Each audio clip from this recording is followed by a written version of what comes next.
السلام علیکم ورحمۃ اللہ وبرکاتہ۔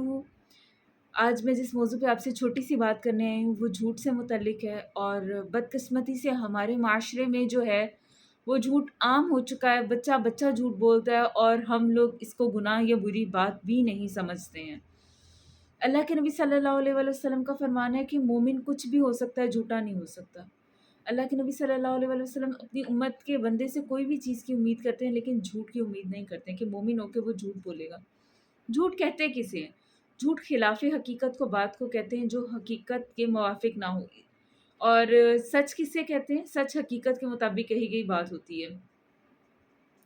اب ہم کیسے جھوٹ بولتے ہیں جن کو ہم جھوٹ ہی نہیں سمجھتے؟ مثال کے طور پر ہم اگر کہیں جا رہے ہیں اور راستے میں ہمیں کوئی کال آ جاتی ہے کہ آپ کہاں پر ہیں، اگر ہم گھر سے 20-25 منٹ دور ہیں یا بھی گاڑی میں بیٹھے ہیں تو ہم کیا کہتے ہیں؟ بس پہنچنے لگے 1 منٹ میں۔ تو یہ سچ تو نہیں ہے، یہ جھوٹ ہے، اور ہم اس کو جھوٹ سمجھتے ہی نہیں، یہ اتنا عام ہو چکا ہے۔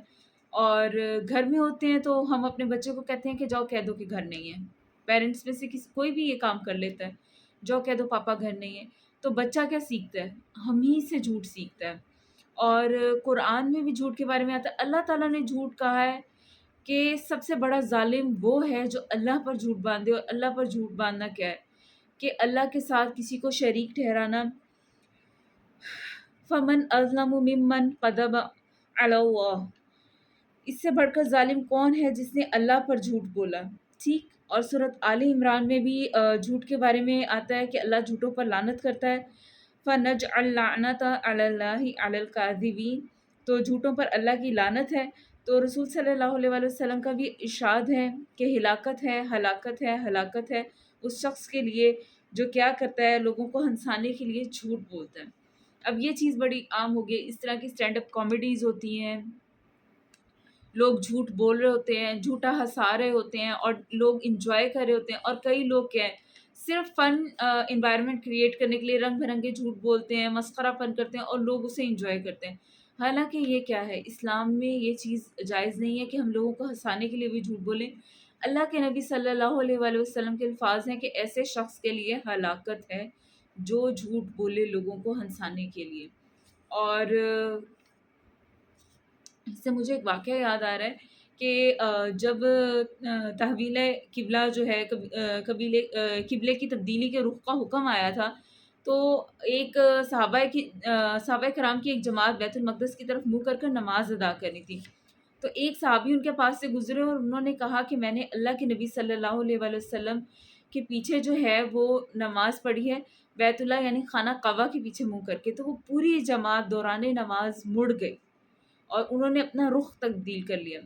بعد میں آنے والے تابعین یا تبع تابعین میں سے کسی نے صحابی سے پوچھا کہ آپ لوگوں کو کیسے یقین تھا کہ وہ سچ کہہ رہے ہیں؟ ہو سکتا ہے کہ وہ جھوٹ بولتے اور آپ نے نماز میں اپنا قبلہ ہی ایک شخص کی گواہی پہ تبدیل کر لیا۔ تو انہوں نے کہا کہ ہمیں پتہ ہی نہیں تھا کہ جھوٹ ہوتا کیا ہے۔ ہم سوچ بھی نہیں سکتے تھے کہ کوئی شخص خلاف حقیقت بات کر سکتا ہے یا جھوٹ بول سکتا ہے، ہمیں پتہ ہی نہیں جھوٹ کیا ہے۔ اور ہم لوگوں کا حال دیکھیں، ہماری ہر بات جھوٹ سے شروع ہو کے جھوٹ پہ ختم ہوتی ہے۔ اور عربوں کی یہ خوبی تھی کہ وہاں پر جھوٹ نہیں تھا۔ حضرت ابو سفیان جب ہرکل کی مجلس، جو ایک بادشاہ تھا رومی بادشاہ، اس کی مجلس میں گئے اور جو ہے وہ اس کے ساتھ مکالمہ چل رہا تھا، اللہ کے نبی صلی اللہ علیہ وآلہ وسلم کے بارے میں اس نے پوچھا کہ آپ بتائیں کہ اللہ کے نبی صلی اللہ علیہ وآلہ وسلم صدیق ہیں کیا؟ ان کا حسب نسب کیسا ہے؟ سب کچھ۔ تو حضرت ابو سفیان اس ٹائم ایمان نہیں لائے تھے، تو کہتے ہیں کہ میرا دل کیا کہ میں کہہ دوں کہ میں ان کے بارے میں سچ نہ کہوں، لیکن میں اس لیے مجبور تھا ان کو سچ بتانے پہ، مجھے ڈر تھا کہیں بادشاہ ایمان نہ لے آئے، اور میں اس لیے مجبور تھا کہ میرے پیچھے بیٹھے ہوئے جو لوگ تھے جو کہ اللہ کے نبی صلی اللہ علیہ وآلہ وسلم کے کٹر دشمن تھے، وہ لوگ اگر میں جھوٹ بول دیتا نا کہ ان کا نسب عالی نہیں ہے یا وہ صدیق نہیں ہے یا کوئی بھی ایسی بات، تو وہ سب پیچھے سے کھڑے ہو کر کہتے ابو سفیان جھوٹ بول رہا ہے اللہ کے نبی صلی اللہ علیہ وآلہ وسلم کے بارے میں، محمد صلی اللہ علیہ وآلہ وسلم جو ہے وہ ایسے نہیں ایسے ہیں۔ تو کیا ہے کہ اس قدر شدید مخالفت میں بھی عرب ایک دوسرے کے خلاف جھوٹ نہیں بولتے تھے۔ یہ وہ لوگ ہیں جن کے بارے میں ہم کہتے ہیں کہ وہ زمانہ جاہلیت تھا، اور زمانہ شعور کیا ہے؟ یہ جو ہم لوگ دکھا رہے ہیں لوگوں کو، یہ تو نہیں ہے۔ تو کوشش کریں کہ اپنی زندگی سے خلاف حقیقت بات اور جھوٹ چھوڑ دیں.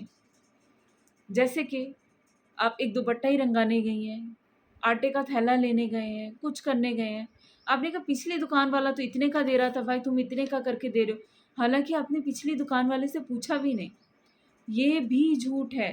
10-20 اوپر نیچے کسی اور کے نام سے منسلک کر کے کہہ دینا جبکہ ہمیں پتہ تک نہیں ہے. ہم اس کو خلاف حقیقت بات سمجھتے ہی نہیں، ہم اس کو جھوٹ سمجھتے ہی نہیں. اور اس پر کیسی کیسی وعیدیں ہیں جھوٹ بولنے والوں کے بارے میں. حضرت عمر کہتے ہیں تم ایمان کو پہنچ نہیں سکتے جب تک کہ تم مزاح میں بھی جھوٹ نہ چھوڑ دو. مذاق میں بھی جھوٹ بولنا جائز نہیں ہے. اور حدیث کا مفہوم ہے کہ جھوٹ بولنے کی عادت انسان کو برے راستے پہ ڈال دیتی ہے، اور بہت ساری برائیاں جو ہیں وہ جھوٹ سے شروع ہوتی ہیں، اور بہت سارے فسادات کی جو جڑ ہے وہ جھوٹ ہے. تو اللہ تعالیٰ سے دعا کریں کہ اللہ تعالیٰ ہمیں جھوٹ کی جو لعنت ہے اور اس بری عادت سے بچائے. اللہ تعالیٰ ہمیں جو ہے وہ ہماری زبانوں کو سچا کر دے. اللہ تعالیٰ ہمیں اس منافقت سے بچائے. اللہ تعالیٰ ہمیں سچ بولنے کی توفیق دے اور سچ پہ عمل کرنے کی توفیق دے. آمین یا رب العالمین. سبحانک اللہم و بحمدک، اشہد ان لا الہ الا انت، استغفرک و اتوب الیک.